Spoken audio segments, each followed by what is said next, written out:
Hey, Frank Unger. Hello, Bill. How you doing? I was trying my darndest to get in ahead of you this time. Well, 6 or 7 minutes ahead of a meeting is not terribly early to get in. Yeah, there's Paul Banner. Hi, Bill. Hi, Frank. Hi, Bill. Hi, Paul.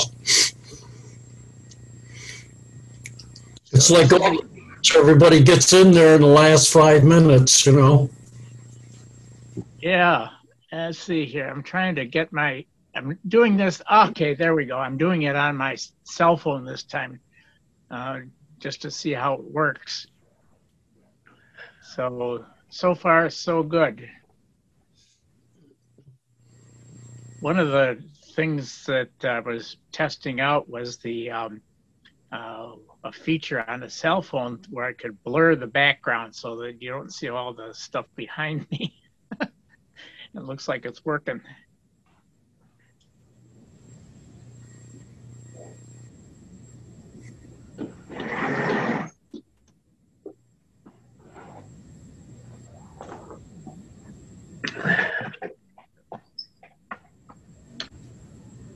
And lowered the shade there and it took all the light away.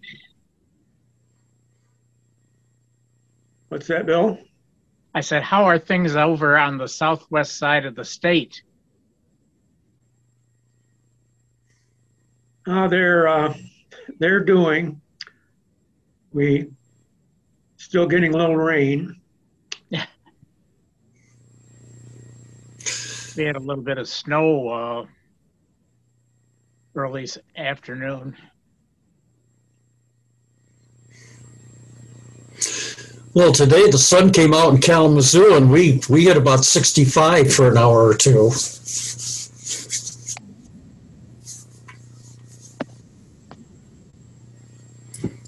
And there's Frank. Hello, guys. Hi, Frank. Hello. Are you up in Wisconsin now? No, not yet. Not till another week. There's a lot of snow up there still, but it's melting. I gotta try and turn the volume up on mine. Am I too loud? Can you guys hear me okay? Yeah. Yes. Okay, it's just the volume on my side that is. Hi, Paul. Oh no. There we go.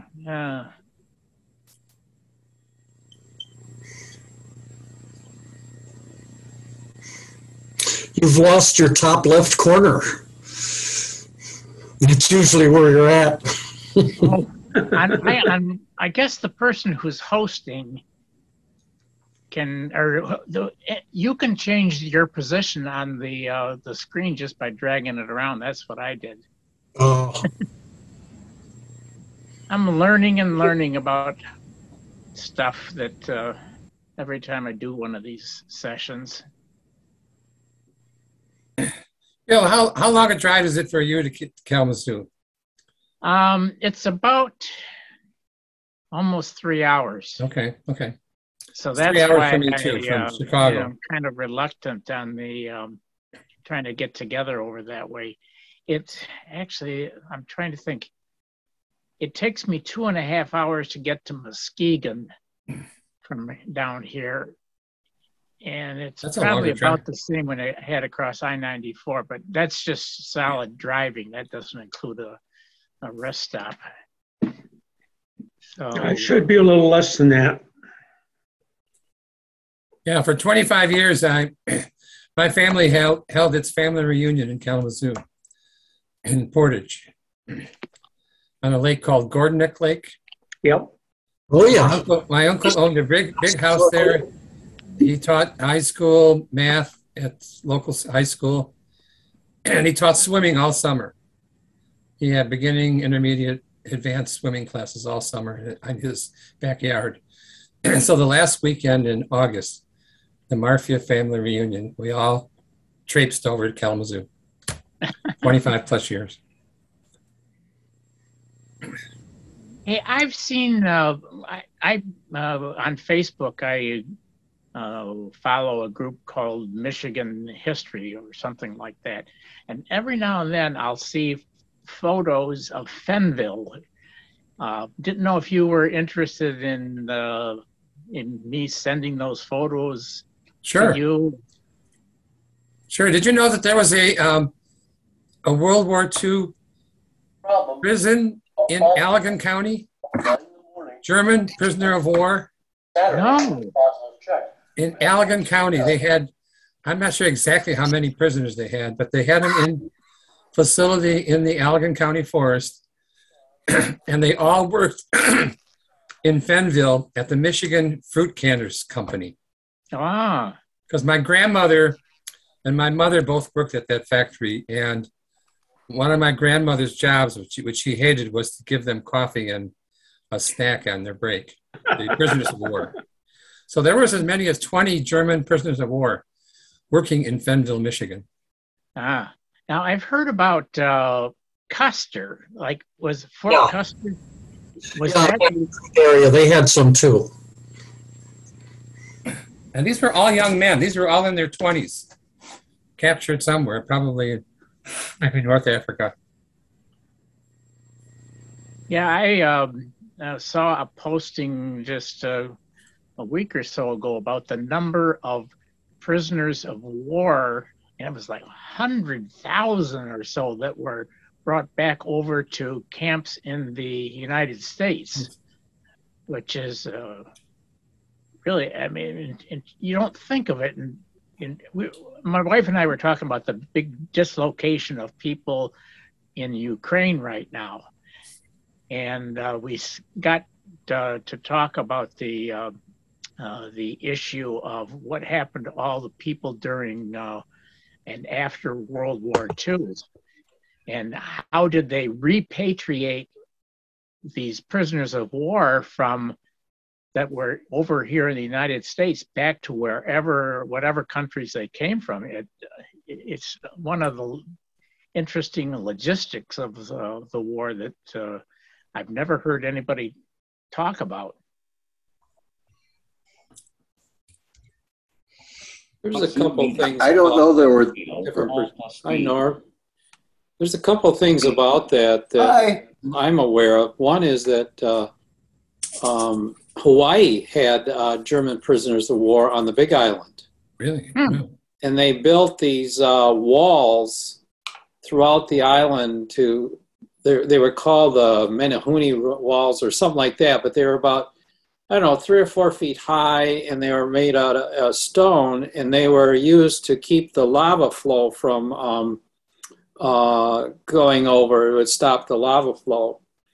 The other one was, this was popular maybe 10 years or so ago, where there was a book about, this is a little bit different though, a book about, something about where cedars fall or something about cedars was in it. But basically it was a love story between, it was set around somewhere in the state of Washington.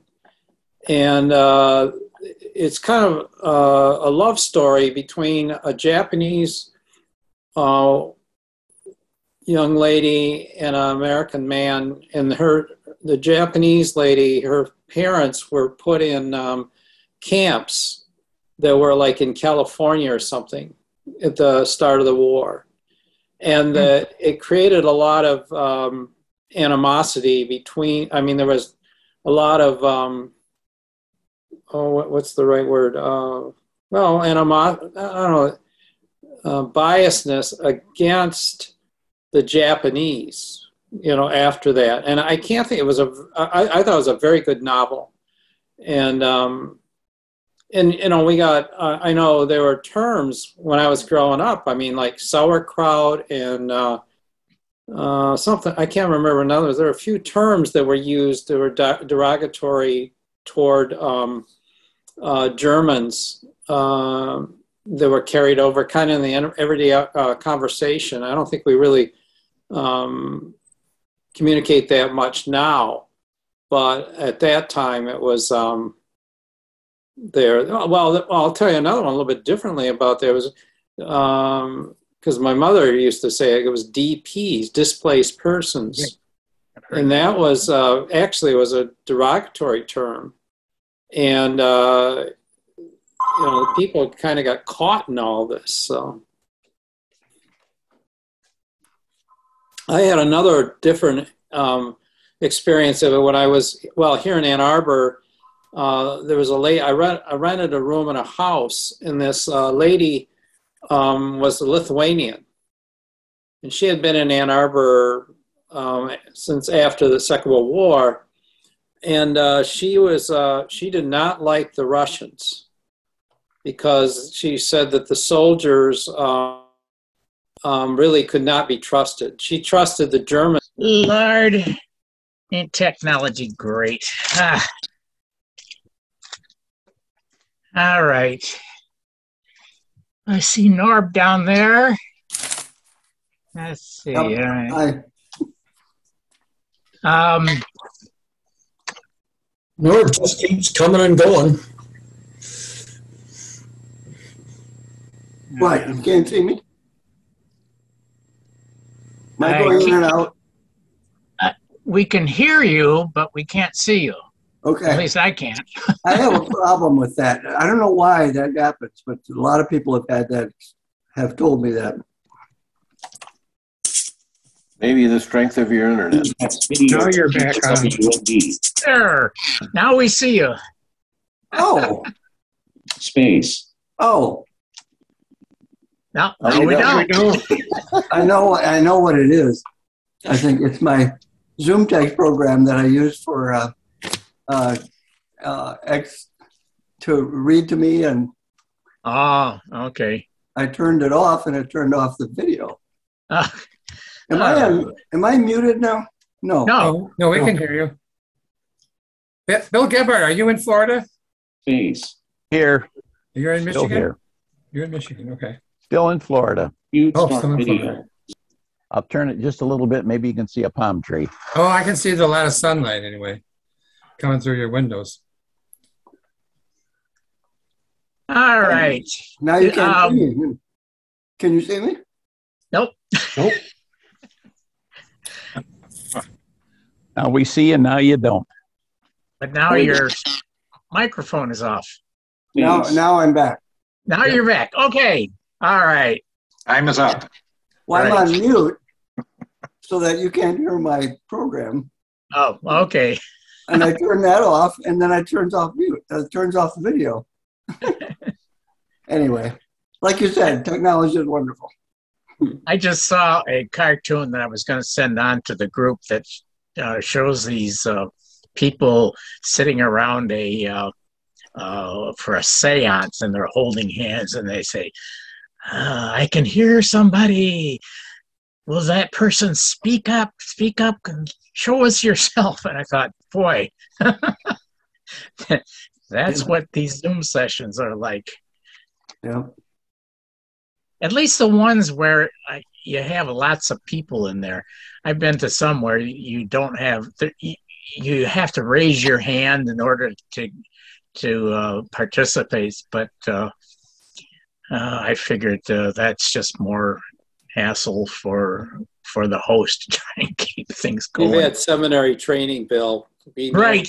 To speak. Right. You in the back row. Why does Stash look so tanned? Yeah. We just got back from Florida. Is that what Bill's waiting for, to get his tan? Then he'll come back. You're muted, Bill. Better that way. Thank you, Pete. I didn't have to say that. Now, I don't have any particular agenda, but I guess the first thing I tried to make up in the last thing I sent out, if anybody has anything in particular to raise, now is the time to do it. Make sure we get to you. Other than that, there's just, we can have sort of a free-for-all. Anybody have anything in particular that they wanted to talk about? Yeah, I do. Yeah, go ahead. You had asked me to report back on the listening. Oh, that's right. I'm sorry. Yeah. No problem. You want me to do that now? Sure, go ahead. Yeah, okay. I forget what date it was, but my classmates, 6 of us, had a listening session on Zoom, and it went very well. We prayed together and shared answers to 2 basic questions, which I've shared with this group before. Basically, how has the church helped you, and how has the church hurt you, both universally and locally? And then the final thing was what suggestions, ideas do you have to make sure the bad things don't happen anymore, or whatever kind of suggestions. I think the biggest, and then I asked them also to reflect on seminary training, how that's affected their lives in the church. And by going at it the way we did, and we talked about good things instead of just bad things. And that was a positive experience for me anyway, because it's in my lifetime, and I think I've shared this with you before, that I've had such a negative reaction to seminary life that I forgot to see the good things. But I'm very grateful, and I'll share that with you right now. I'm very grateful that I went to the seminary for a lot of reasons. I don't think it helped me particularly to be a good Catholic, especially in light of the changes that have taken place since I was in the seminary. But one of the big things that really struck me was one of the guys said, if we hadn't gone to the seminary, we wouldn't be friends because we wouldn't know each other. And it's true. I mean, we came from all over the state, and I mean, some of us knew some of the guys, obviously, that went in, but by and large, we didn't know each other. So, and we're still 60-some years later, we're still being friends. Now, that doesn't include everybody, obviously. There were just 6 of us. I think I could expand that to maybe 12 guys in the group, in the class, that would feel that way. The biggest bad thing I think that was mentioned was clericalism. That we need to get rid of clericalism, and included in that is the down. What's the word I want? Denigration. That might be too strong a word, but denigration of women and other marginalized people. I think for me personally, I think we need to accept gays in the church as equals. We need to accept women as equals. Ordination should be available to everybody. And anyway, those are just some ideas. I have not written the report yet. When I do, I promised Bill that I would share it with all of you so you can see it and read it. And since Frank was so good, Frank Unger was so good about making notes that one time when we kind of had a listening session, I want to include those if that's okay with everybody. No names will be mentioned. I just want to make you aware of that. No names will be mentioned in the report. So is there any objection to including those notes in my report? Norb, where does the report go? Does it go to a bishop? Does it go directly to the Vatican? I'm going to send it directly to the Vatican because, well, for 2 reasons. We don't represent one diocese. Okay. We're from all over the country. So we're a universal church. Right. So, and the Vatican asked for feedback. Okay. The email address to the Synod, Vatican Synod office, has been advertised. Okay. It's not a secret. And they've asked for input from people. Now, I think what they were especially looking for is input from people that would not be going to listening sessions or that are kind of marginalized and left out, which, that's a hard one. I mean, how does the official church, the institutional church, reach out to people that they're not involved with, people who have left the church, which is an interesting, just a side parenthetical observation. Have you ever been in a parish where they made a concerted effort to find out why people weren't coming to church? In other words, every Sunday we all do. We see the same people at Mass. And do you ever wonder what happened when somebody doesn't show up for week after week? And you multiply that times the many numbers of people, you would think that there would have been a concerted effort to find out why people have left and not returned. But there doesn't seem to be a very consistent report. I think the Pew study has done something along those lines, and Protestants have certainly done some research, but I don't think there's been a concerted effort on the Catholics to do that. So I think that covers pretty much what, kind of an overview anyway. Any questions or comments? And I'd still be open to the idea of you guys having a listening session. The only thing I can say that was interesting is that I think you started talking about this like in January or right around the first of the year. Is that correct? You kind of, gave us an orientation towards it happening. That's when I brought it up. Yeah. Okay. Well, the reason I say that is I'm in Lansing Diocese. St. Francis is actually the largest, in Ann Arbor, is one of the largest parishes in the whole diocese. And about the time you were talking about that, Norm, they did make an announcement one Sunday, but it seemed rather tepid. And then, I don't know, nothing happened.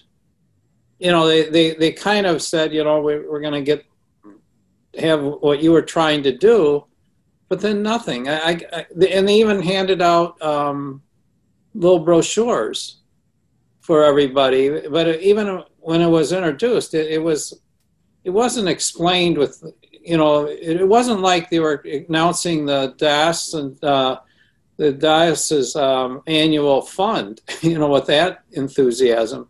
But I thought it was rather strange. It was just there, and then it's gone away. Well, it's never been mentioned. Yeah, I'd like to comment on that.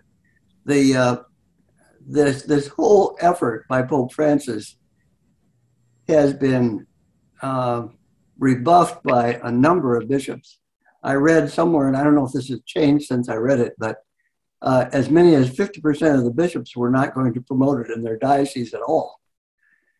And then you bring that to the parish level. Priests don't always do what the bishop wants either. And I'm sure you're aware of that. And so you've got those layers of administration that works against it, let's say, or that just doesn't work at all. I mean, so yeah, I was surprised. My parish, which happens to be the biggest one, I think the biggest one in our diocese of Saginaw, the pastor really jumped on board and had a number of listening sessions. I participated in one in our parish via Zoom, and which I thought was very good.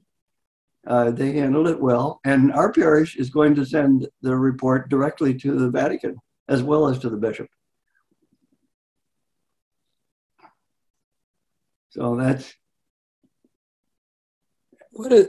Can I change the subject just a little bit, but it might relate to something you said, Norm, and that is, in your experiences in going to church, how much is media used in the church as far as communicating? For instance, do you use the internet to communicate things? I could say, I'm not saying that St. Francis, where I go, is the model of anything, but they do sometimes use the internet. They do have websites. But even in the worship itself, it seems like there could be more done with the media. And the analogy I would make would be if you go to, like in the Middle Ages where they made all the famous art and everything was really designed as a teaching tool in order to communicate the life of Christ or whatever it may be. As an example, I know in Florence when I saw the doors on the Duomo, my mouth almost fell. It was so gorgeous, and it was portraying the events of the Bible as far as creation and things like that. And I'm wondering how other experiences you've had, or for instance, I recall like we at St. Francis they show the Mass every day. It was because of COVID, but then I began to reflect on the fact that in Grand Rapids, Father Hugh Michael Ban was doing, maybe some of you, I know I was on TV when I was in ninth, I don't know, in high school, if you will. There was the time with, when I was young and I used to watch it, they used to have Bishop Sheen. And he was really good, 15 minutes. And Father Ban was like that. But I don't see that effort. This is kind of responding to you, Norm, about getting to people in as far as that don't come to church or just communicating with them. Like even you think about the epistles and why they came about was just Paul was trying to maintain communication with the parishes that the places that he had been, throughout Greece and that Asia Minor area. So I'm just curious, other experiences that you all have had with media being used in the church. Another one, just an example, we have, they're never used generally, where they have two large screens up on the back of the altar, and sometimes we have Mass, and they have like a sub parish or of Hispanics. But if the Mass were in Spanish or we're singing, and that why isn't if we know we don't all know Spanish, but I mean showing the English version of what's being said in the gospel or something. I thought that my experience, the best, Frank, this goes to you, but the best experience I saw with kind of the integration of English and Spanish was in Holland. They seem to have their act together pretty good. Ed, you're there now too, right? Yep. I don't see it here in Ann Arbor, even though they have Hispanic masses, and they also do it at St. Mary's, the student parish. And I'm just why that isn't so. I mean, I just think it is. I don't know. I'd like to respond to that, and this is just a personal opinion, but I think a big consideration is money. Parish budgets are generally not that great, and they have a hard time hiring professional people that can do a good job. We're lucky at Blessed Sacrament. We actually have a coordinator of communication, and when the pandemic hit, she was very much in charge. I don't know how to say this because I don't know exactly what happened, but I know she was at the forefront of all this. And we started live stream the Mass. And I just last week, she's been doing podcasts. She had one, most recently, it was an interview with our pastor and Leona Jones. That doesn't mean anything to anybody there, I'm sure. But the little books, if you're familiar with those, Leona Jones is the manager of the little books in our diocese that are now circulated all over the world. Anyway, the podcast was about Bishop Ken Unger. And it was really well done. Yes, it and, was. And part of the reason that Kristen was able to do it so well as coordinator of communication she has the technical skills, but she also has a master's degree in theology. So she knew what she was talking about.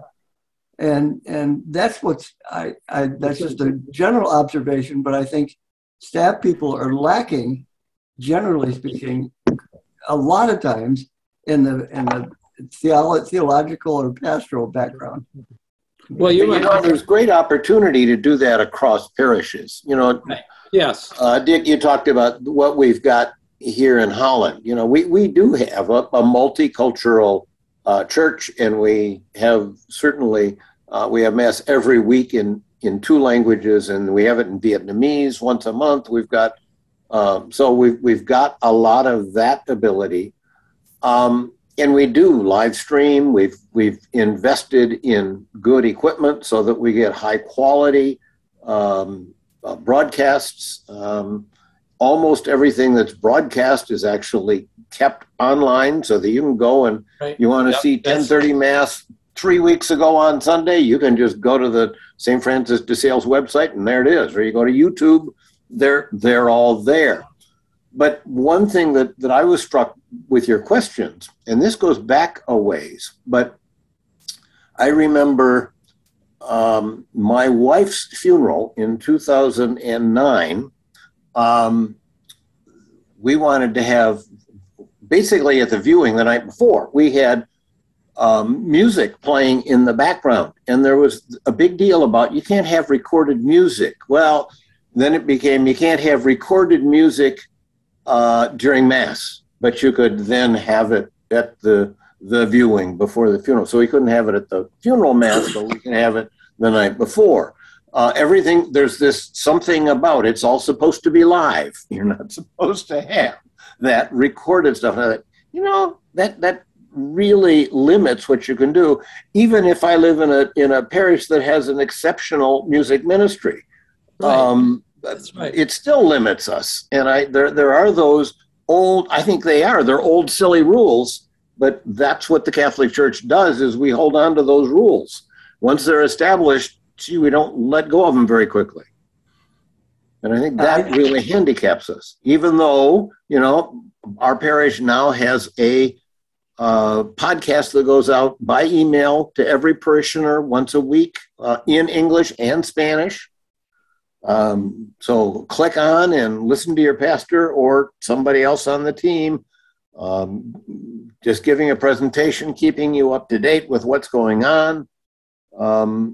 We did change this year, for the first time, the announcements, believe it or not, from Sunday Mass now are given not from the ambo at the end of Mass, but everybody sits down after the blessing and they put it up in the front so the people who are in church get the same announcements that those who are watching on YouTube get. Why not?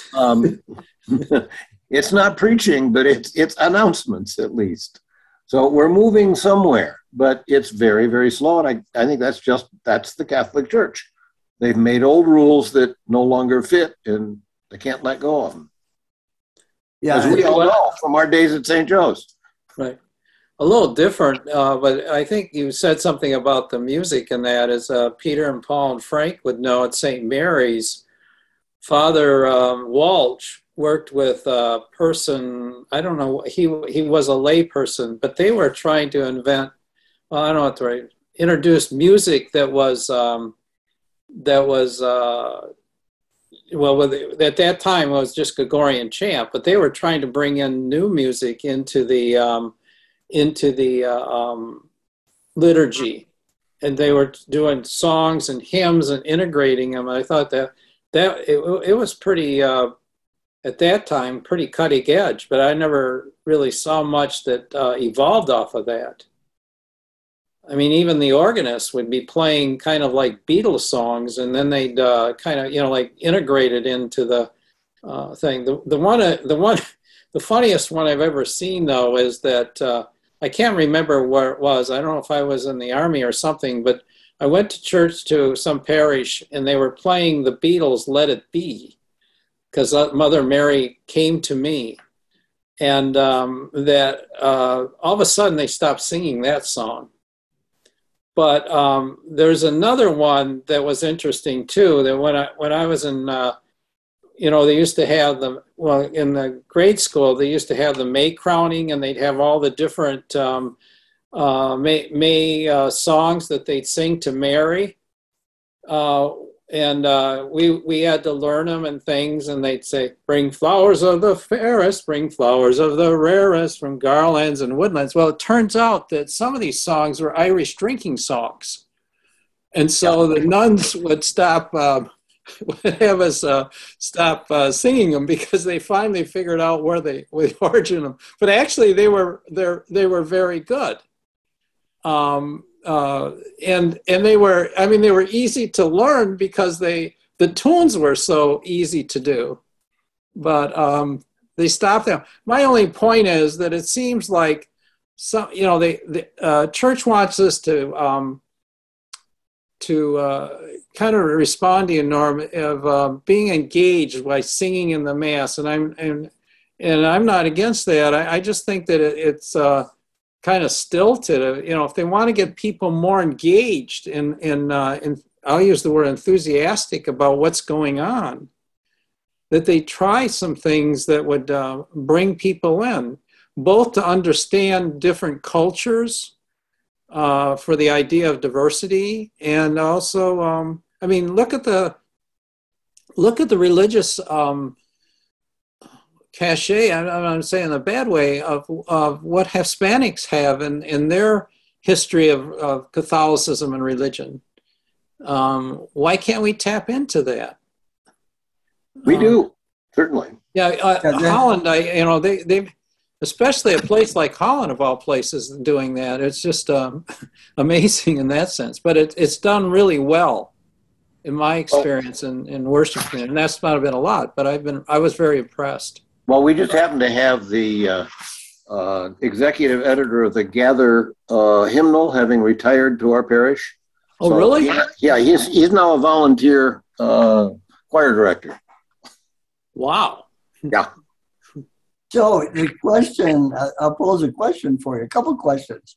One is, there's always a tension between the supposed seriousness of the Mass and entertainment, right? There's a tension because you bring music in, you give order on entertainment.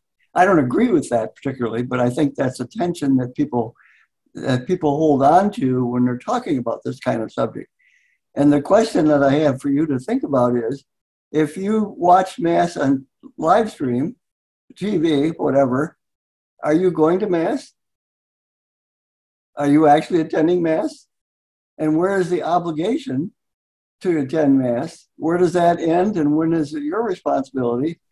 I think, and the whole idea of what the Mass is about, I think needs to be reconsidered and re-understood. So it's not just the little rules. I think it's a basic way of being a disciple, because I think, to me, that's what it's all about. I'm just coming to that recently, that discipleship is what's important, not following the rules.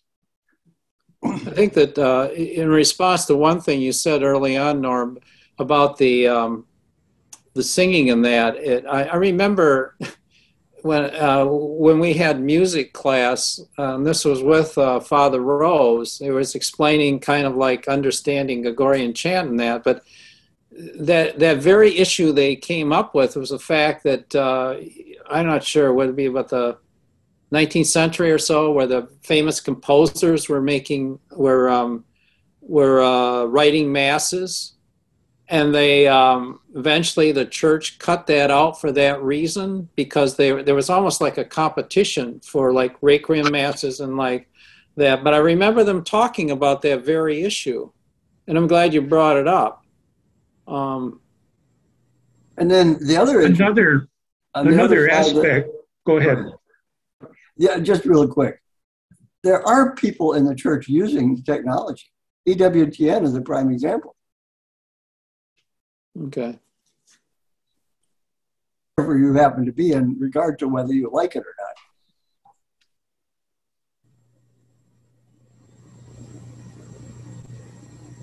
I was going to comment that one of the issues that came up in areas of my experiences relating to the grandiose mass music of the 18th century, 17th, 18th, was that the common parishioner wasn't able to really participate in that, other than be an observer, no, the effort was to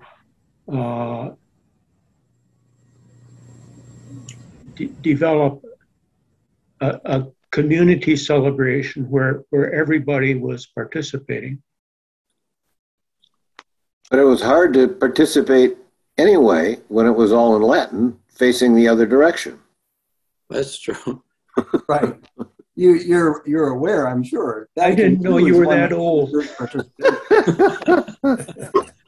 You know, one thing that was interesting about I was at St. Thomas Parish in Grand Rapids, and Father Fay was there. I know he taught in the seminary too, but people would come like on Good Friday just to hear him sing the Passion. He had, in my opinion, one of the finest Irish tenor voices I've ever heard. I mean, live. But he was so good that it was worthwhile listening to. But anyways, that's one thing. You know, getting back to what you're talking about, Paul. I agree with you. I just thought it was interesting that his singing was so good. At Mass, that it was at the High Mass. It was worth listening. You know, hearing. Well, a lot of things have happened with church music. I was fortunate enough here in St. Catharines and just south of Kalamazoo and Portage. When I joined that parish there and I became part of that choir, that was basically a 45-member choir. It was balanced. And we ended up, they had every 2 years they had a conference, music conference, and 4,000 or 5,000 people would go there, and they'd hold competitions, and we competed twice, and the second time we took the #1 parish choir in the United States. But we had an imaginative, talented music director that had the full support of the pastor and everything. And where things have gone is, if you had those long Easter Vigil services or that long Christmas Mass, you had better been there 50 minutes before Mass or you didn't have a seat. Right. We would prepare just tons of stuff. But today we have nothing. We don't have a music director. We don't have a choir. We don't have anything. And I don't know if that's what you guys have noticed in your parishes, but a lot of the Mass, although it's not music necessarily or that, it's in a lot of places has become really quite sterile, And part of this is COVID, but only a small part of it. And I don't know if you guys' experiences were like that or not, But there's place for music and that kind of thing in the Mass, and it just seems like, we've fallen away from it. Even very successful parishes did. Back for a second to our experience at St. Joe's. And I am not aware of any organists other than, at that time, Father Rose. I do remember Norb or some of the guys from that class mentioned that, I know what it was, when I lost his name, who Bob Lazinski, who recorded so much of the, he did a couple of full masses in there.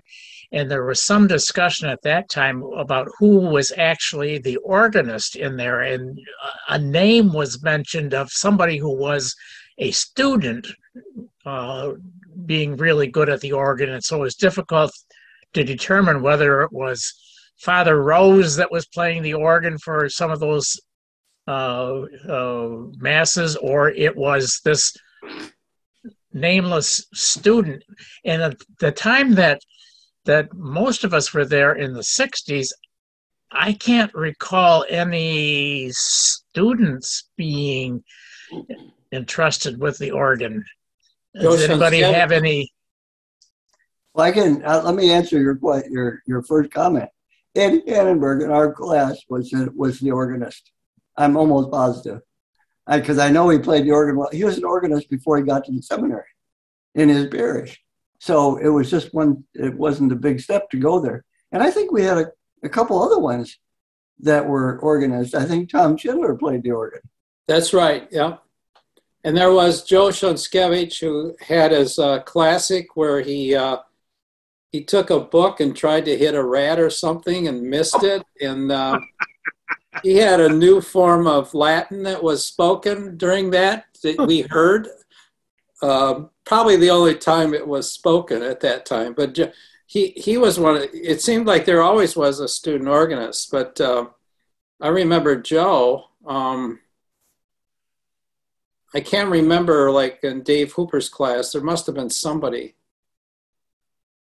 I don't recall names, but we had students who would practice the organ in the evening. Yeah, that's right. You know, when we were working in the sacristy, that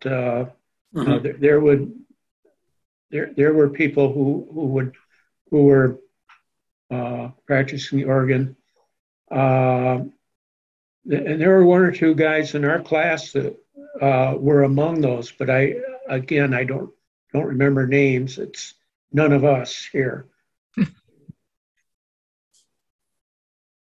The only thing I remember regarding singing on the organs of at St. Joe's, when they had that L system where the St. Henry's was on one side and the underclassmen were there, and they were singing the Captain Midnight or something song that had to do with the Pope or something.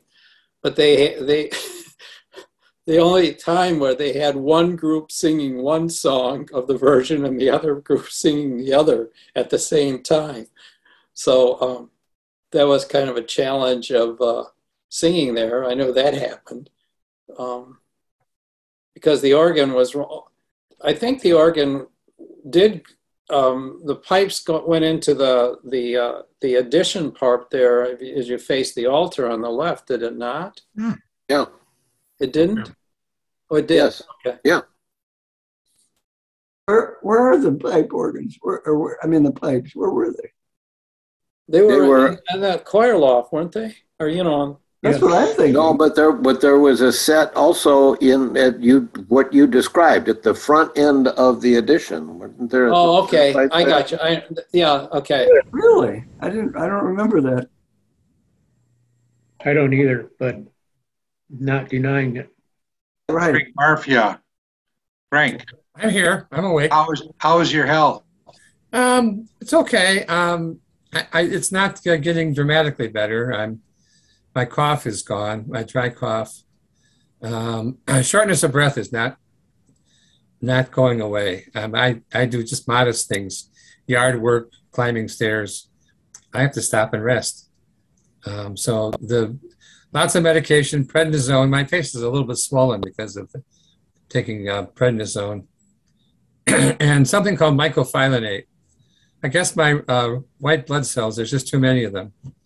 And they're attacking my lungs. So I've got this blockage, partial blockage in my lower lungs. And the hope was that this medication would somehow shrink the blockage. But I won't know until I take another CT scan in 2 weeks if that's true. So I really have to slow down. When I'm out shopping, I have to start taking smaller steps. Just walking, after 5-10 minutes of walking, I'm running out of breath. So that's not the greatest of things. But overall, I'm sleeping a little better. Now, the bad news, the medication makes me pee every 2 hours. So sleeping at night is really broken up. It's 2 hours, I wake up to go to the bathroom, 2 hours, wake up to go to the bathroom, 2 hours, wake up to go to the bathroom. So that's a downer. But my doctors say they think it's a moderate case, not an advanced case. So that's the update on my health. It's a little bit better, but not greatly better. I can get around when I'm driving. When I'm sitting right now, I'm not out of breath at all. So when I get out of breath, I have to sort of sit and just calm myself. And within a few minutes, I'm back to breathing okay. You ride one of those little carts in the grocery store? I could. I'm thinking of buying a golf cart for my 15-acre woods in Wisconsin. I've got lots of trails in my Wisconsin woods. And I was visiting my uncle who lives just south of Grand Rapids a couple months ago, and I saw he had a golf cart in his garage. And he rides it all over his 80-acre farm, and hilly and up and down and side roads. And he's got a great time on his golf cart. So maybe that's what I'll do this summer, is see if I can get a used golf cart. That's a good idea. To look, don't be hesitant about using aids. Yeah. And of structuring so that you're using them. Right.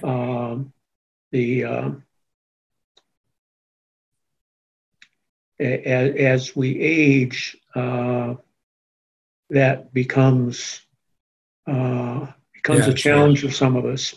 Well, I assume we're all over 75, because I think I might have been the youngest in our class. I had skipped 3rd grade in grammar school. So I was only 13 when I went into seminary. Were any of you 14 when you're as a freshman, or were we all? Yeah, we were all 14, pretty much. 13 or 14? Mm-hmm. My brother went in your class at 13. But remember, I'm younger than you guys. I'm the youngest one on the call here. Okay. Yep. So not all of us are 75 and older. That's right. I just turned 75 a couple of days ago. I turned 74 next month, so. We just all look over 75. Yeah. Yeah, right. I'm really I was still 13 when I entered. Were you? Okay, you were. Because Bill, you and I were both sopranos, technically. That's correct. We both hit. Yeah, we both auditioned for those three little lads, three little and girls. my brother with you, and he was 13 at the time. Unfortunately for me, by November or December, my voice started to change. So if I was scheduled to be one of the three little lads, I got moved into the chorus because I could sing falsetto. That kind of reminds me of just my overall experience with music. I have never really been able to read music. I mean, the Gregorian chant was nice because you just had, punctum, punctum, stop. Yeah, right. And that was pretty easy to get. When you got into sheet music, way back in elementary school, I must have missed a couple of classes in there. And so I just never got the whole concept of the beat, this one gets it. And I recall, and I don't remember whether there was a freshman choir or not, but I recall, pretty sure it was Father Tomey that had a group of us singing along, and he kept looking around there and saying, there's somebody in here that just is not got the idea, and I'm going to find out, and we'll deal with it. Well, as I recall it, I was the only one that didn't get invited to the following year's choir. And I sort of thought, well, maybe they gave us these consolation jobs, like I was master of ceremonies. so I wouldn't have to sing. And I never really sung except, the usual Lieber stuff and things like that. But and so that's maybe why I never really pursued. I can't imagine myself singing parts of the Mass today out loud as a priest. It's just like, that's not me. My voice is terrible. Was then and still is. In the class, my brother was at St. Joe's from 68 to 72, and there was a organist there from Grand Rapids, and I can't think of his name, and he's a real shirt-tail relative through marriage. His mother would argued with the rector and take him out for piano and organ lessons. And he's been at St. Paul's on the Lake in Grosse Pointe for many, many, many years. And he played at my daughter's wedding. No, my son's wedding. He played there. And he's supposed to be very gifted. And so I think he only spent about 4 years in a seminary, but he was their organist. I remember that we had in a class, I think it was 1 or 2 years before us, or after us, I should say. He was from the Greek Orthodox, Joe Amar. Oh, Joe Amar. Yeah, he could read. He couldn't read music, but he played it by ear, and he played the organ. Yeah, but I don't remember him playing for any special things there. Right. He played it, but kind of did it on his own. He was in my class. Right. He was from our parish. We knew him for a long time. So, gentlemen, I'm going to take leave now. So it's been good to be with you, and I'll see you next time. Okay. Bye, Norb. Anybody still suffering from COVID? Pete, did you get past your bout of COVID? Yeah, I had just the mild cold symptoms for a couple weeks, and yeah, it wasn't bad at all. Okay, good. What do you do with this booster that comes when? I've actually had 2 boosters. My doctor's, my 47-year-old son getting married Saturday for the first time in his life. So 150 people are coming. I'm going to wear a mask the whole time, except maybe when I'm eating. But my doctor recommended I get a second Pfizer booster. I already had a first one in October. I got my second one about 3 weeks ago. No ill effect at all. I don't know if it's really how effective it is or how good it is.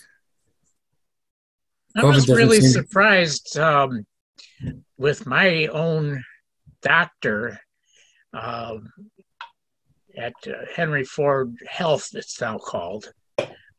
He's an internist, and one of his colleagues in that very office that I go to was one of those at the health system that got fired for opposing the original vaccine and refusing to give it to anybody. And I just assumed that my doctor would be, oh yeah, okay, make sure you get the vaccine. And so I got the first round of stuff, and then I was waiting for that booster, and he kept dragging his feet and said, well, I haven't seen any evidence that it actually works and blah, blah, blah. And then I got a message from the health system that I could come in and get the booster shot. So I got the first booster, but I was really surprised that here was my main physician that just was dragging his feet on the whole, the booster for sure. He made it really clear to me that he didn't see any value to it at all at that time. But now he may have changed his mind, but that was really kind of disconcerting to me to hear that. So I'm waiting to about the second one, because aside from the age, having diabetes puts me in that higher risk of stuff. So I may just call the office sometime and just kind of say I'm coming in for that next one. But anyway, that's where things are with me. Can't you get it at Myers or CVS or something like that? Yeah, I guess you can.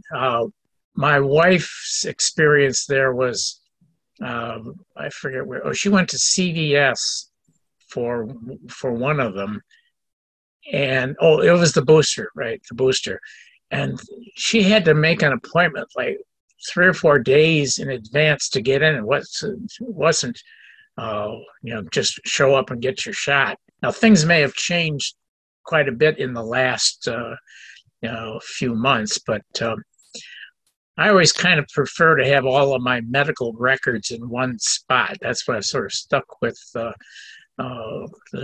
aside from the fact that I have an HMO, I've stuck with Henry Ford. But your record will get there. That's one of those things that is accessible. Your immunization record will be accessible to any treating physician. Right. Yeah, I had that experience too. I had my flu shot last year and the booster at the same time, and then I got an acknowledgement from my insurance company. Yeah. Well, Bill, it's like welcome to Florida, if that's the kind of thing you're getting from your doctor. Down here, it's wide open spaces. Yeah, your governor does not like some. Not my governor. I'm sorry. Okay, the governor of Florida. The governor of Florida. Bit strange. It's pretty convenient overall, and at least in my experience here in Ann Arbor. Yeah. The experience that I really don't like doing, and I've done it. I work on the event staff, which is kind of like, in quotes, a glorified usher at all these athletic events. And we have one of my jobs was part of it is to tell people whether to wear masks. Now they changed their protocol a couple weeks ago, but I'd even have to tell the basketball players, which are sitting around me, the males that were watching the female game, to make sure they wore their mask. I had to check for that. You'd have to go up and tell people or show a thing. And the other thing that was interesting, 2 weeks ago, the women played a basketball game, and it was an NCAA basketball game. And it was the people on the floor, and I was on the floor, had to wear masks. Now, the players didn't, but we were, like the ushers and stuff like that. Now, the people in the stands didn't. And so it was kind of interesting what they were telling us to do regarding, because of TV. So they made these special masks with the NCAA that we had to wear, and when we were on the floor. But it's an interesting experience to tell people that and how they react. Overall, I could tell you that the reaction was. It was pretty good. There were a few people that were, trying to start another war over it, and I don't want to get into that stuff. They don't pay me enough to do that. But still, it was. I was surprised at how well people kind of cooperated with the whole thing, especially in a situation like that. As far as you guys in Michigan know, there's not really a upsurge in COVID cases, is there? Not right now. There were a few counties that last week I saw that were getting them, and I can't remember where. But the is up around Leland, Traverse City area. Traverse City area. Yeah. But this thing in Britain, tonight they were on NPR giving numbers, and it was scary. It was like 1 in 13 were getting COVID. But my understanding was that it is not as severe. It's more mild. But it's at the B or whatever it's called, Omicron B or something like that. It was not as severe as kind of the original stuff. But still, it's kind of scary, I think. And the other thing in my thinking is that if you do get it and play out like 5 years later, is there something that will be harmful because you got COVID 5 years ago or something? I don't know. Long-term effects? Yeah, yeah, right. I mean, long COVID. The thing is, you're monkeying around with your lungs. I mean, so that's basically where it seems the disease is from. So, before we go, in my case, they're very nervous about me getting another infection in my lungs. So they've already told me if I were to get COVID, which I haven't gotten yet, they would put me on, is it monoclonal antibodies? Yeah. They would start that treatment immediately if I ever. Hang on for just a second. You may have noticed that we have a Richard's iPad that joined us. Oh, yes. Right. And am I right in that's Rick Gietzen? Yes, it is. And I joined late. I've been having memory issues and it slipped my mind, and I apologize for that. I keep my 71. I keep tally of who's here. And didn't want to. I seem to overlook Bill Gebhard when I make out my roster. Well, I'm very forgettable. The idea of this having another mini reunion, a lunch in Michigan. Bring that up too. Yeah, go ahead. In Michigan at some point in May. We could pick a date at this call, or we could wait for and do it via internet and later on. But I was thinking mid-May. Will you be back in Michigan, Bill Gebhard? You betcha. I'll come back early if I have to. And the reason I honestly recommended Kalamazoo because I know, Paul, you live in Kalamazoo, don't you, or suburban? Frank lives near Kalamazoo. I live in the Kalamazoo area. Yeah. What was Al Grabinski lives in Kalamazoo, right? Yeah. And it's not that far from Grand Rapids. It's probably about it's an hour from Grand Rapids. An hour, 90 minutes from Ann Arbor. So from Detroit, it'd be about 2 hours. 2 hours. See, it's 3 hours from Detroit to Grand Rapids. It's about 2 hours, or a little bit more. My plan. It's 3 hours from Chicago to Kalamazoo because I've done it for 25 years. But I was going to drive to Albert Wamhaus's house. I've been to his house twice now, and his wife is another Fenville resident. Not only was in the same class as Albert, but his wife was a couple of years behind us in grammar school. So I always have a nice visit with Albert and his wife, chit-chatting about our days growing up in Fenville. And then Albert and I would drive over together probably for wherever we decide to have this lunch and whatever date. Where would it be in Kalamazoo? I was leaving it up to the Kalamazoo people to pick a good restaurant that we could maybe meet 2 to 4, late afternoon, would be less crowded. 1 to 3, 1 to... you got any recommendations, Paul? Oh, not really. Okay. Would you come, Paul? Would you come, or? I would. You would, okay. Yep. As long as it's not the first weekend. Okay, no. We're talking, I'm looking at my calendar. I'm just throwing out a date. 17th, 18th, that's a Tuesday and a weekday is probably better. Mm-hmm. Less crowded than. Do you have any other ideas about? Is there a Schuler's in Kalamazoo? No, it's in Marshall. Marshall. Pardon me? It's in Marshall. I know in Marshall, but is there one in Kalamazoo? That's all. No, there's not. Okay. One in the general area, but it did close 10, 12 years ago. Okay. I'm just trying to think of the restaurant's not. Frank said a restaurant, and I was trying to think of one that I'm not familiar much with Kalamazoo, but I would just. The one we had in South St. Joe. St. Joe. St. Joe's was nicely set up. We had 2 tables because there were 8 of us, and they didn't have a table for 8, but we were right next to each other, so it wasn't. Well, I tell you what, I live in the Kalamazoo area, and I could set up. I would need to know about how many we expect. I think you should count on 10. All right. That's a guess, by the way. And we could, Al and I could find a place that's nice. We got a few good ones here. Sure. And just set A that lot up. of good ones. Yeah. Bill, you're in Battle Creek, aren't you? Yeah, I'm 20 minutes away from Kalamazoo. Yeah, you're close. Yeah. I mean, like Bill Yagerlener could come by and he and I could go down 94 and get to you, you know, to Kalamazoo. Would you like to come, Bill? For Stas? Yeah, during the week. Yeah. Yeah. Stas, you could come down 94. You're on the east side of Detroit, aren't you? Me? Who are you addressing? Well, I mean, I'm just trying to think of just right. Josh's. I'm on Lake St. Clair.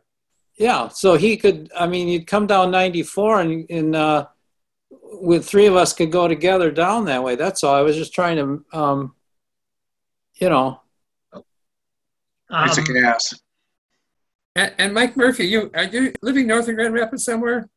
Williamston, isn't it? Williamston, yeah. They won the state championship. My God. Champs. That's new. Yeah, Grand Rapids Catholic Central. Boo, hiss, hiss. Go. Just every once in a while you just get the team. I don't know how it works. Is but, Jerry Stein? I guess. Jerry Stein lives somewhere near Grand Rapids. Where does Jerry? He was from Lansing, north of Lansing. North of Lansing. He was from Traverse City, wasn't he originally? Yep. Yeah. Mm-hmm. I think I was Jerry. just trying to think it would be easier if you could just, you know, meet each other. I live right off of 94 going, you know, keep going down there. So. Well, I'll talk Albert Wamhoff into, he keeps asking me, inviting me to come visit him at his home. He's got a really nice home in New Buffalo. New Buffalo. He just bought a home. I thought it was New Buffalo, wasn't it? Yeah, New Buffalo. Well, I think Dick Host indicated he would be willing to try and make it, and right. I'm sure Al Grabinski would if it's in Kalamazoo, someplace like that. So Yeah, we may have more than 10. 12. We may have more than 12. With me, it's all logistics. I live in a northwest suburb of Detroit, and with if we could do it all in one day, if there were a couple of drivers that I could hook up with somewhere without having to go all the way over to Ann Arbor, I guess what it comes down to is long drives for me are kind of problematic, and for me to try and do it in a single day by myself is just not workable.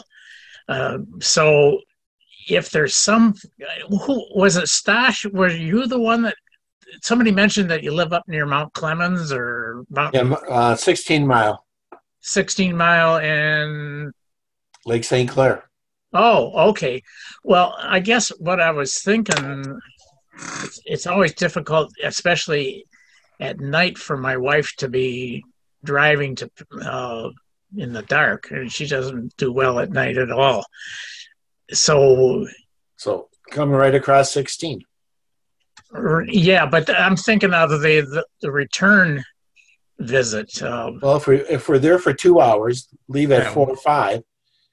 It's say 1 to 3 or 1 to 3:30 at 7:45, 8 o'clock. No, you should be all right.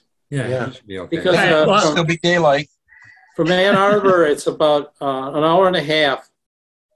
It's about 90 miles or right around there from Ann Arbor to Kalamazoo. That's why I would just think hooking up. You know, if you just and I'm right off 94. So it sounds like we could have easily 12 people, maybe more. Stas, I'll check with my wife, who's really the principal driver, and just see how. I can come. I'll come right down 16. Okay, all right. Let's. Would you guys go to Williamston and DeWitt and drive with Jerry Stein and Mike Murphy from there? Yeah, they could go down. What is that, Pete? What is that, 65 or something that goes to Indianapolis 69? Or whatever? They're right out of Lansing. Right. Yeah, that's the way they went. 69. 69. 69, yeah. 69 right. goes down to Kalamazoo that way. Yes. Well, 69 goes to 94, and then you can come across on 94. Yeah, right. Let me ask, it seems like we've got more people to the east of here, where I live, than anything else, and we could probably maybe meet in Marshall. That's on 94. It's just to the east of Mill Creek. And that might be a more, judging from what I'm hearing, there's more people east of here than there is here. Okay. How much further is Marshall beyond Kalamazoo? 60 miles? 30 miles. 30 miles, that's not bad. It's about 30 miles, but it's like a half an hour. Yeah. And it's like right across the street for Bill. That's close to Battle Creek. It's exit 110. Yeah. So if you know 94, they're all by miles. So that's right. It's exit 110, so it's 110 miles from the state line coming from Illinois. Right. Oh, coming from Indiana. Oh, the same. It's same.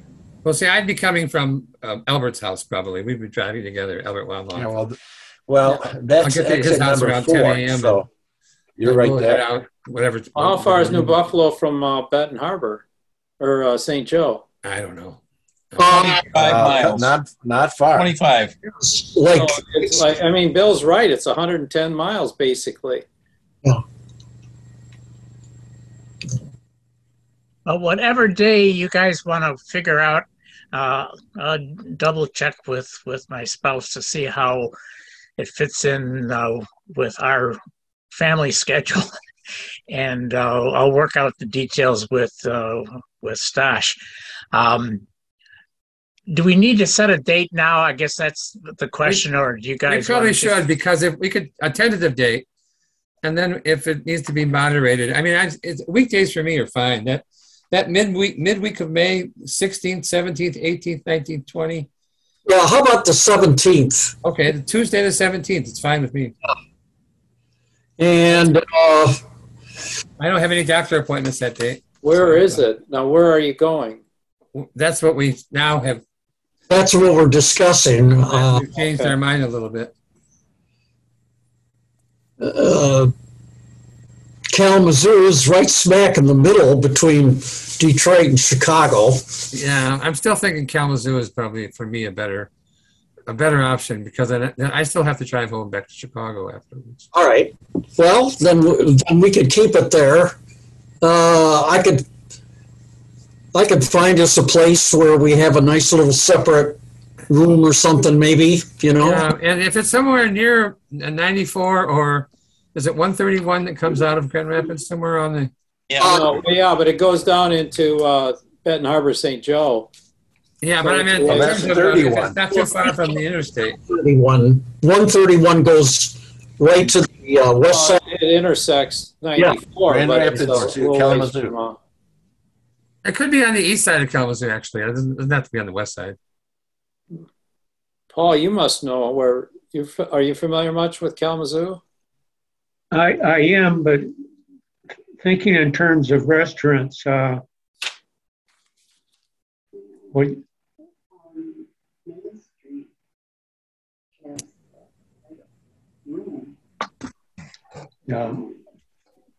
on at Sprinkle there. Sprinkle Road. Mm-hmm.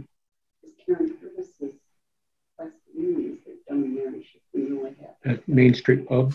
Got my Zoom session going. Okay. Frank, are you familiar with the Main Street pubs in Kalamazoo? No, I'm not, but I'm going to leave it up to you guys. I mean, any restaurant is fine. No, I was talking about Frank Unger. Oh, Unger. Yeah, there's 2 or 3 of them here. Yeah.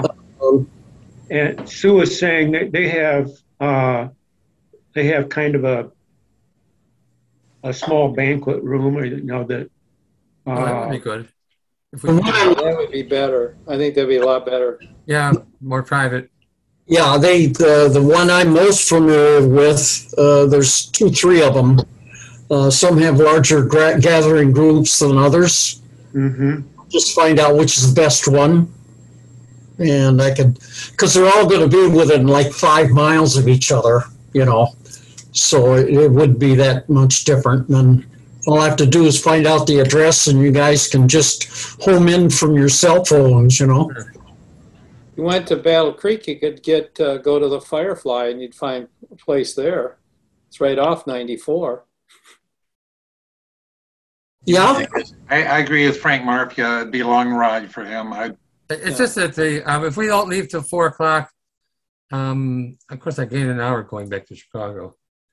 I probably have to go back to Albert's house to get my car. Right.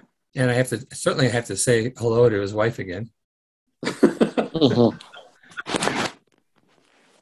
last time I talked to Al, we actually talked about going to his house, but that would be too far for the people if people are really going to come from the east side. Yeah, from the Detroit area or even the Lansing area, that would be a longer drive.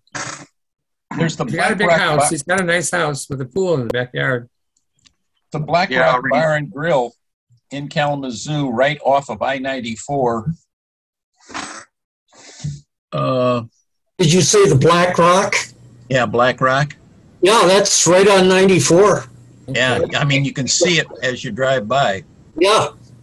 Exit 75. You know, Bill, I think they take groups too. I think they do. Because there's one here in Ann Arbor, and I think they make that as a, you know, come on to have people come. Mm-hmm. And if it's during the day and that would be, you know, the group itself would, you know, be more opportunity to have a place. Sure. Well, it's exit 76 at Westnedge Avenue, right off of that. I know Westnedge. That's 100 miles from here. I'm on 175. So I mean, that's why I'm kind of giving you that as, and it's just a couple of miles off of the intersection with 131 coming from the north. Westnedge is a major street, north-south street, right? Yeah. Oh, from 131 or yeah, I know what you're talking about now. Yeah. It's Westnedge is exit 76, I think. Yeah. Oh, yeah, Westnedge is 76. That's correct. It's it's off Westnedge, Bill? Yes. Thanks. Okay. Okay. Well, let's say the 17th of May. Well, someone said Tuesday. Was that a particular reason, Tuesday instead of Wednesday? Yeah, I have my golf league's in the middle of the day there, so that messed up. What day is your golf league? Wednesday. Okay, mine's on Tuesday. Well, we can do the 19th. How about the 19th? Thursday. We could do Thursday. Thursday's fine with me. Thursday would be better for me. Yeah. All right, that's fine. It is. The 18th of May. The 19th of May. 19th. Oh, sorry about that. Before we sign off, what time, basically? Yeah, good question. 2 to 4, 1:30 to 3:30, 1 to 3. Aim at 1 and then okay. As long as it goes. Okay, 1 as long as it goes, 1 p.m. Okay. That's fine, 1 to 4. 1 to 4? Yeah, I can go down there and set that up. You know. Bill, that thing you sent us about Bill Yagerlener, about the census. Oh yes, Did you notice the names of the priests who were there in 1950? Yeah, I listed them. I think in the email that I sent out. One of the priest names was John Hugterp. Yes. And I actually there might have been 3 priests, 3 brothers, all named Hugterp. Okay, I was wondering about that because the priest in my parish that Albert Wamhoff and I attended in Douglas, Michigan, near Saugatuck. His name was Hugterp, and he was just terrific. He was definitely one of the reasons why I went into the seminary. He was such a good guy. It's interesting because when I looked at the census figures for my parish in Muskegon, St. Joe's in Muskegon, there was a Hugterp listed there as the assistant pastor. And I think there were 3 brothers who all became priests. I was going to go back and look at some of the old class photos to see which one was which. Yeah. So it sounds like the younger priests, some of the younger priests as they got ordained, were also assigned to the seminary to be instructors? I noticed that when you look at some of them, like, Father Rose he was ordained in 55 and joined the faculty at the seminary in September of 56. And you look at some of the times that others had spent there at the seminary. Some of them had spent just a couple of years, and maybe they had to have a refresher course or something. Because I think, Bill, I think the issue becomes a accreditation issue. I was going to say that my wife asked me teaching certificates, especially in high schools. How did Father Rose get to be a chemistry professor? Because I don't think he chemistry. Yep. He was. Yes. Yeah. Chemistry teacher. He taught trigonometry when I was there. Father Rose? Yeah, he's jack of all trades, but I don't think he had a certificate to teach it. And Father McKinney was our biology teacher. What he was talking about. He was biology. Father Rose is the one who said if we had a bad accident and blew everything up, that we would all fail the course. Yeah, it would be a flunk. It would be an automatic failure. Either that was the his first thing day or he the said, last the day. first day of class. Fail. Oh, yeah. But I was going to say on the census, I think it was, I forget, Tom Dalton was asking about how he could find the information from the further areas surrounding the seminary. That's where he lived, and I think still lives around that area. So if you want, I was going to put together sort of what I have found out about how the easiest way to find stuff on the census. If anybody wants me to send the tip sheet to them, let me know, and I'll be more than happy to do it. I think it was a real learning experience for me because we moved from Detroit to Muskegon in 1949. And I thought that the house that I remember being there near St. Joe's, I thought, well, that's where I'll look for the 1950 census. Well, it turned out we didn't move into that house until maybe later in that year. But when I poked around the area right around St. Joe's Church, and that's when I discovered the nuns at St. Joe's School were all listed there, along with their family names, which I mentioned in the one about the seminary. All they gave listed in the seminary census was their sister name. So that was kind of interesting too, to see the age. And I remarked that Sister Christopher was listed as an RN, so she was in fact a registered nurse, right. And she was born in Germany. Right. I didn't recognize any of the other nuns on that list, but by the time we got there, that was 10 years later. So some of the guys from Norb's class to ours in that time probably recognized some of those names. The other thing I wanted to say was when I got that copy of the 1978 yearbook, it was a really interesting experience putting that together. And the thing that struck me was when they put the photos of the freshman class, I looked at those kids and I said, oh my God, is that what we looked like when we entered in 1960? Could we have been such little kids? Some of them were really tiny looking. Lord. So, and that's the only yearbook that has come up so far. I wanted to get back to Angie at the archives to see if she had other ones in there or not. We never had a yearbook as... No. The yearbooks, 1960. That didn't come about until the 73 or 74, right around in there, as I remember. I think we have had one, Bill, 71. Oh, okay. And what grade or class were you in? 71. 71. Okay. That's when the big change was taking place there where you said you thought you had one. Yeah. Did you have class rings? Did you have class I think we did, and I lost mine a long time ago. And what about intramural athletics?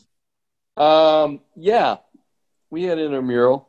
Didn't they compete in basketball league? I mean, we competed in the basketball league. Bill Whitland was a good player. Right. In fact, you won a regional championship, didn't you? Yep. Yeah. They had some good players. Jim Lott, Dave Hoover. Harry Michael was 6'6". That's right. Which was a giant in those days. Just put the ball in. Well, his dad, Pete, you must know his dad. Or Mike was a attorney. My dad knew him. He grew up in Harry Micah. Oh, yeah. Yeah. Yeah. Did you have a prom? That would have been a weird one. I went on my internship unordained and fell in love with the youth minister. Got married 3 years later. Yeah, I went through for 12 years.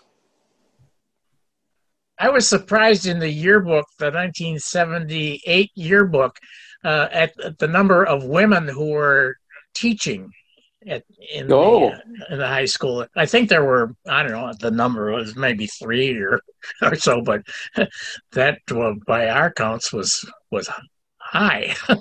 Yeah. One was high. I thought the high school that's closed. the way I feel, When did the Richard. high school close? Pardon? When did the high school close? The St. Joe's High School. Boy, couldn't have been much later after 78, I don't believe. No, I think it was 81. It's 81 when 81?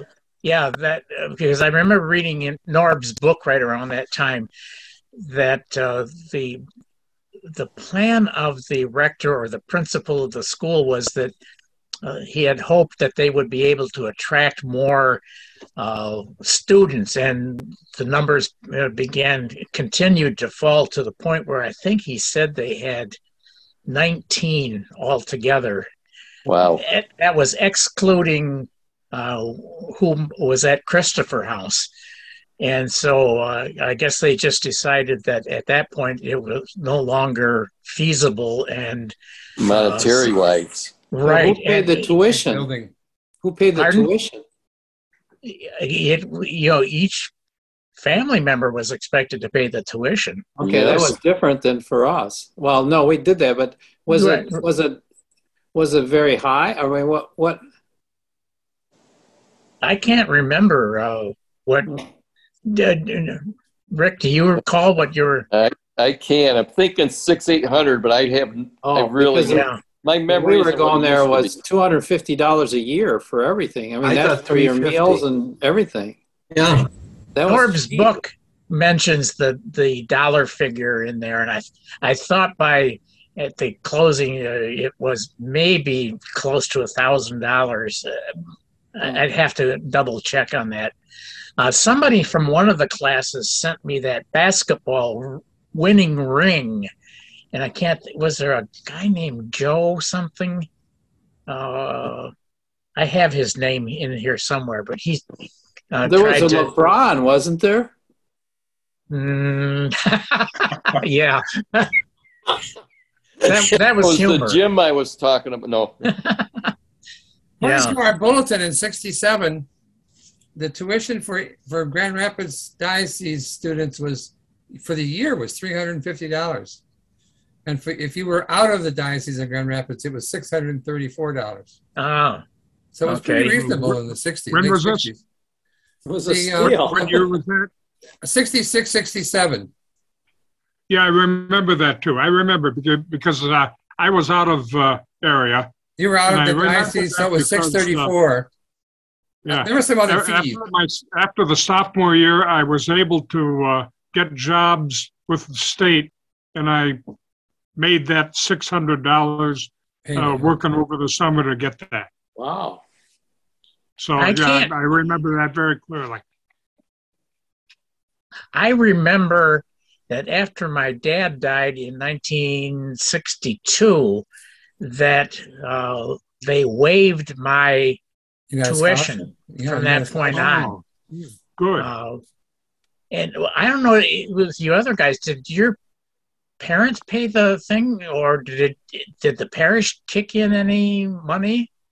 I recall the parish kicking in money because I remember going to the rectory just before my first day and picking up a paycheck or a check, I should say. You know, I never asked my father if we got a waiver. My mother died when I was 11. I don't know if that's a factor that you only have one parent instead of two. But well, here's the thing. I mean, our parents, you know, I started in '59, and you know, they couldn't even feed us for the 9 months we were gone for that $300 you know. Oh, that didn't cover the cost by any means. It didn't. I know it didn't. No, well, the diocese covered a lot. Oh, the diocese did, because that's why they had the diocesan fund. It funded that the seminary as far as the food and everything else, and also the fact that the priests. This wasn't a union where for the teachers, the priests were just paid room and board. Yeah. Yeah. So that, by the diocese, and then, then the nuns and all, they were paid through the diocese or some way. So, I mean, underwriting that thing, I think it was, we were really fortunate for the education that we got, and what the cost was Mm-hmm. unbelievable. Yeah.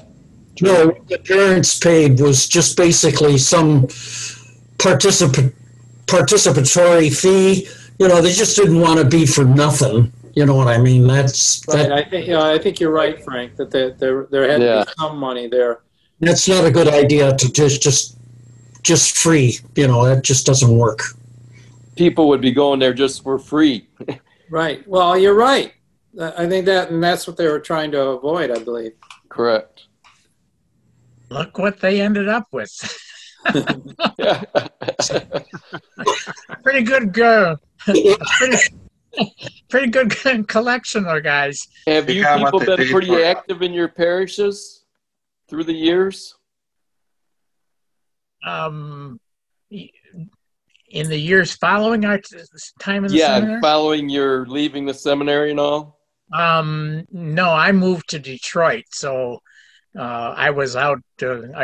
My family still lives in Muskegon, but I geographically had no more connection. In fact, I didn't have any connection with anybody in the seminary until that we got together in 2018 or whatever. That was the first time I ever really. Yeah, I wasn't necessarily meaning your home parish, but just in church in general, if you were participating in special ways. Well, I had Eucharistic 4 children. Ministers and stuff like that. I had 4 children. They all went to Catholic school in the neighborhood here in Chicago. And I was a minister of communion for about 15 years. Okay. But I gradually drifted away from that function after they all left school, and I got disillusioned with things. So I haven't been a minister for easily 15 years. We worked with youth group and everything. In fact, I was just kind of examining my conscience of late, and sins of omission. I'm thinking I'm not really using the gifts God's given me. So just starting tomorrow, I'm going to be joining a man that leads the home ministry of visiting the sick and the homebound. That's good. That's a good so, good function. And he must be about 80. A real nice guy and in good health. Good. I got active in the Knights of Columbus, you know. I'd spend a music ministry. I actually taught high school CCD in Muskegon for a couple of years. There was a Monsignor Hoogturp there. And he probably not one of the Hoogturp brothers. That was probably the one from my parish. Yeah. He was like 85 or 86, you know, at that time. This could be a good topic. Good topic for our next meeting is kind of share, what involvement we have had with our churches since we left the seminary. We got a big basketball game coming up. I'm going to leave you guys in a minute. So. I am too. First Monday in May? I forget what schools they are. Are we doing it every month again, Bill, or every other month? Every other month would be June. May. No, No, we're in April. Remember? April, June, or July. No, that's right. Oh, I'm looking at the March calendar up here on my wall. That's why. All right, so June, right? Yeah. June Right. 6th. Bill, I'll finalize the stuff at the Black Rock, Okay. and I'll send you an email on it so you can spread that around, and Okay. I'll plan for 1 to 4 o'clock. Yeah, it could be 15 people. Well, that's what I'm going to say. 15, and we'll go for there. Are we thinking spouses then too?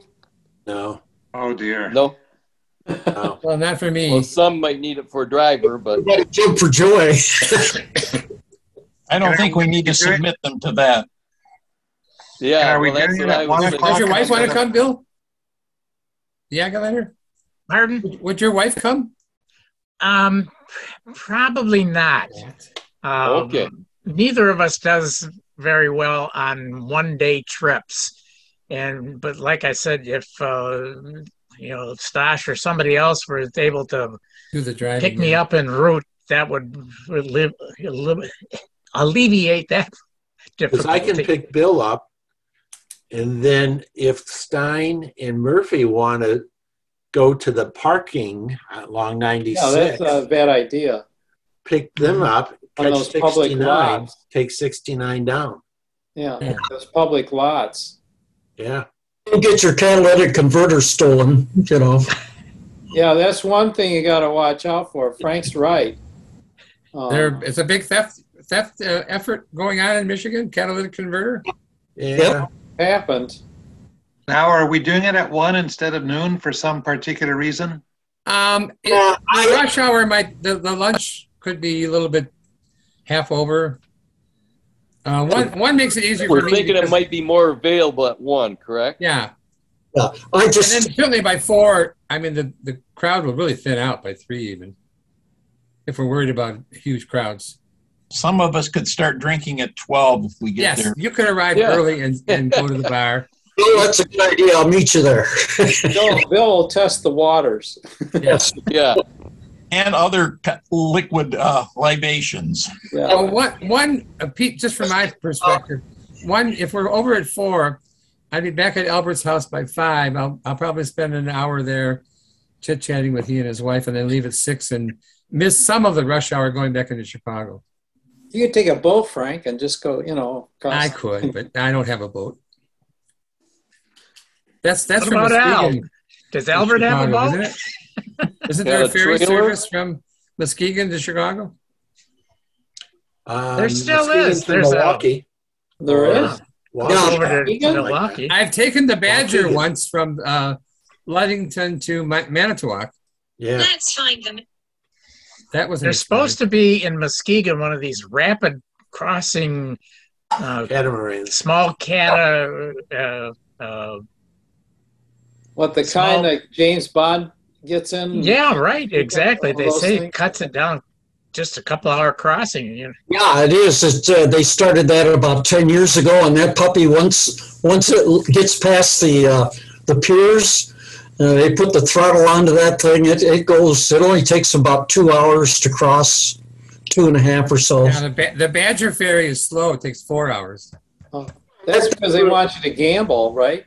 They do. They want you to buy food, and they want you to watch a movie, and they want you to spend money.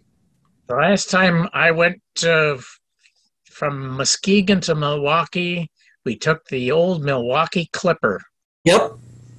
And then one time we drove from Frankfurt, where the Badger is. Yeah.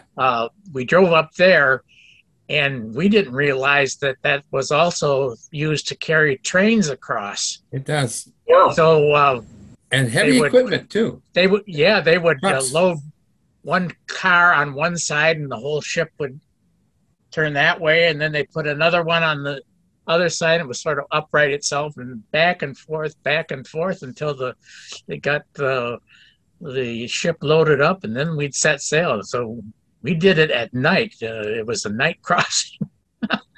Well, right now it operates out of Ludington, and it's also the last coal-fired ship on Lake Michigan.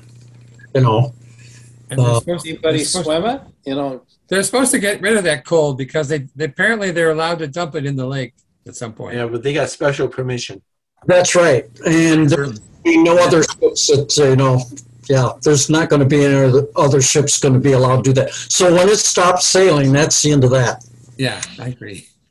Okay, well, I'm going to say goodbye. You're right. There's a big game coming up. Right. So June we'll what? figure Bill? the first Monday in June, right? First Monday? Yep. Okay. Whatever that day June turns 6th. out to be. June 6th? June 6th. Oh, Thank you. Yeah. all right, great. Got it. Nice Thanks. to see you guys again. Good night, everyone. Yeah, thanks, Good night, Bill. everyone. Hope the team you're rooting for wins. Yep. Good night. Take Good care. night. Yep. Good night, all. All right, good night, everybody. Yep. Okay, All right, Chad. let's see what I do. Hey, Dave. Huntley Brinkley.